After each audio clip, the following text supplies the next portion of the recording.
এখন আসি তোমাদেরকে এই পুরো রুমটা ঘুরে ঘুরে দেখানোর। 0.5 দিয়ে তোমাদেরকে দেখাচ্ছি। রুমটা এতটাও বড় না, কিন্তু গেমিং রুম হিসেবে আমার মনে হয় একেবারে পারফেক্ট। এবং এই রুমটা পুরোপুরি সাউন্ড প্রুফ করা হয়েছে, সব দিকে সাউন্ড প্রুফের গ্লাস ইউজ করা হয়েছে। এবং এই যে বোর্ড গুলো দেখতেছো এগুলোর পিছনে গ্লাসুল দেওয়া হয়েছে। আগে উপরে উপরে যা যা রয়েছে সেগুলো তোমাদেরকে দেখাই, তারপরে যে বাকি ডিটেলস গুলো বলবো। কিন্তু এই প্লে বাটন এবং রেওয়ার্ড গুলো যে নিচে রেখেছি এর জন্য কেউ আবার রাগ করো না, এগুলো মোটেও এখানে থাকে না, শুধুমাত্র তোমাদেরকে দেখানোর জন্য এখানে রাখা। এমনি তো এই রুমে রাখার মতো অন্য কোনো জায়গা নাই, কিন্তু এগুলো এই রুমে থাকেই না, এগুলো খুব যত্ন সহকারে খুবই ভালো একটা জায়গায় থাকে, শুধুমাত্র তোমাদেরকে দেখানোর জন্য এখানে রাখা। তো যেটা বলতেছিলাম উপরে উপরে জিনিসপাতিগুলো দেখাই তোমাদেরকে। এটা হচ্ছে ইকো ফ্লোর ডেল্টা 3, এটা আইপিএস ইউপিএস এর মতো কাজ করে। নিচের দিকে দেখাতে চাইতেছি না কারণ নিচে খুবই বিচ্ছিরি অবস্থা করে রেখেছি। এমনি তো নিচে দেখানোর মতো কিছু নেই। স্পিকার তো সেই পুরোনোটাই বাপদাদার আমলের স্পিকার, সেই টাইমে আমার স্পিকারের ব্যাপারে ধারণাও ছিল না, কোনো রকম যা ধরা দিচ্ছে সেটাই নিছি। এছাড়া ওয়াইফাই হচ্ছে কিউডি এর মেশ ওয়াইফাই। মনিটরটা আসুসের, মডেলটা ভুলে গেছি, কিন্তু 165 হার্টজ এর খুবই ভালো একটা মনিটর, এতদিন ধরে সাপোর্ট দিচ্ছে, তাও আবার 165 হার্টজ, সেই কত বছর আগে কিনছিলাম। ওয়্যারলেস একটা হেডফোন ইউজ করতেছি এখন। এর আগের হেডফোনটা ছিল হচ্ছে আমার HyperX Cloud 2, সেটা খুবই ভালো, খুবই কোয়ালিটিফুল একটা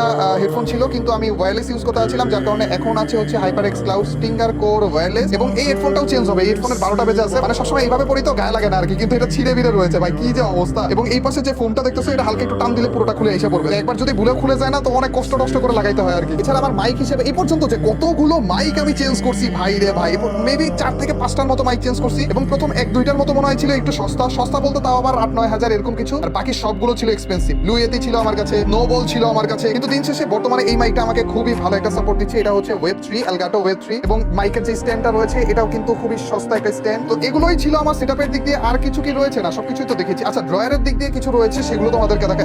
ড্রয়ারে তো অনেক কিছু রয়েছে রে। তো এই হচ্ছে আমাদের GoPro ক্যামেরা, যেটা কয়েকটা স্পেশাল জায়গাতে আমরা ইউজ করেছি। এবং যখন ইউজ করেছিলাম তখন আমি এই ধান্দাতেই করেছিলাম যে ওগুলো আমি ইউটিউবে আপলোড করবো, কিন্তু ওই জায়গাগুলো এতটাই বেশি স্পেশাল ছিল বা ওকেশন ছিল যে ওই ভিডিওগুলো আপলোড করলে মেবি আমার ফেস রিভিল হয়ে যাবে। এছাড়া হোলিল্যান্ডের ওয়্যারলেস মাইক রয়েছে আমার কাছে। আর এই যে লম্বা জিনিসটা, এইটাই কিন্তু আমার মিস্টার নো ফেস মানে সেকেন্ড চ্যানেলের ফেস ক্যামের রহস্য। এইটার মাধ্যমে কিন্তু আমার সেকেন্ড চ্যানেলের ফেস ক্যামটা করা হয়। বাকিটা তোমরা কারা কারা কি গেস করতেছো সেটা কমেন্ট সেকশনে জানিয়ে দিও। তোমরা অনেকে অলরেডি জিজ্ঞেস করেছো আমি সেকেন্ড চ্যানেলের ফেস ক্যামটা কিভাবে করি, কি দিয়ে করি, সেটা নিয়ে আলাদা একটা ভিডিওতে তোমাদেরকে ডিটেইলসে বলবো।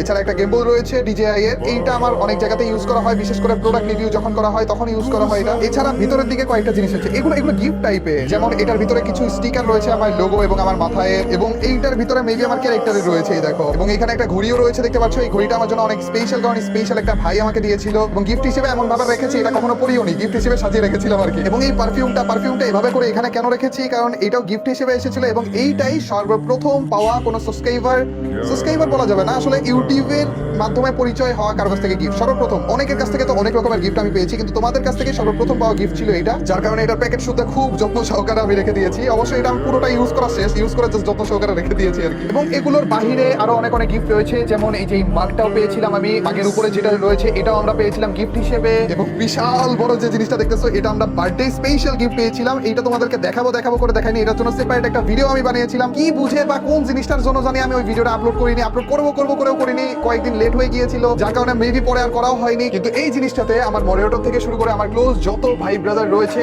সকলের কিছু না কিছু স্পেশাল উইশেস রয়েছে। দেখো গাইস, আমি আস্তে আস্তে করে ক্যামেরাটা নিতেছি যেন তোমরা সবগুলো উইশ পড়তে পারো, পরবর্তীতে যে তোমরা ক্যামেরাটা পজ করে পড়ো। এখানে নিয়াতের উইশ রয়েছে, জয় ভাইয়ের উইশ রয়েছে, পুটিনের উইশ রয়েছে, মিস্টার হু ভাই, এগুলো সব আমার মডারেটর।